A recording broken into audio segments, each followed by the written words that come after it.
બોલો બા, શું નામ તમારું? કોકિલાબેન. કોકિલાબેન, ક્યાંના છો? મુંબઈ નાલા સોપાર. બોમ્બે ના છો? હા. કેટલી ઉંમર તમારી? 70 વર્ષ. 70 વર્ષ છે. તમારા ઘરમાં કોણ કોણ છે? કોઈ નહીં. ક્યાં ગયા બધા? હું એકલી જ હતી. છોકરા છૈયા કઈ નથી મારે. અચ્છા. ના. તમારા હસબન્ડ? હે? હસબન્ડ ઓફ હો તમારા ગયા. એ ઓફ થઈ ગયા. 8 વર્ષ થઈ. બોમ્બેમાં શું કરતા હતા તમે?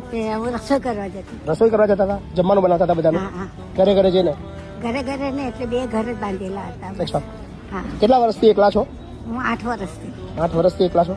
હજુ બી કામ કરો છો?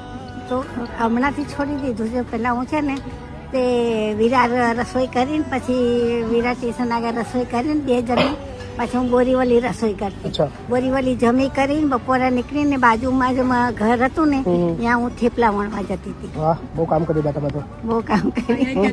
મને ભરત અહીંયા કશું જ નહીં કરવાનું, અહીંયા ખાલી રહેવાનું, આરામ કરવાનું, ભગવાનનું નામ લેવાનું, કોઈ ચિંતા નહીં બસ એ જ છે. હા ને, કોઈ ટેન્શન ગીતાજી નહીં. વાંચવાની. બસ ભગવદ ગીતા બધાને આપી છે, રામાયણ પુસ્તકો આપીશું. હું બધું લઈને આવી છું. આરામથી ભજનની વાંચો. ચોપડીઓ હા ને, ને બધું વાંચો, કોઈ ગીતા ચિંતા ને ના કરો. બધું.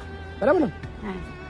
સો સમગ્ર ગુજરાતના લોકોને અપીલ કરી છે, તમારી આસપાસ અથવા જે પણ કોઈ જરૂરિયાતમંદ હોય, નિરાધાર હોય, તકલીફમાં હોય, એકલું જીવન જીવતા હોય, એમને નીચે આપેલા એડ્રેસ પર મોકલી આપજો. ચોક્કસથી અહીંયા રહેવાનું, જમવાનું, મેડિકલ લઈને બધું જ નિઃશુલ્ક છે. અમારા આશ્રમમાં 1 પણ રૂપિયો ફી લેવામાં નથી આવતી અને આ બધું જ ચાલે છે આપ બધાના સાથ સહકારથી. So thank you so much.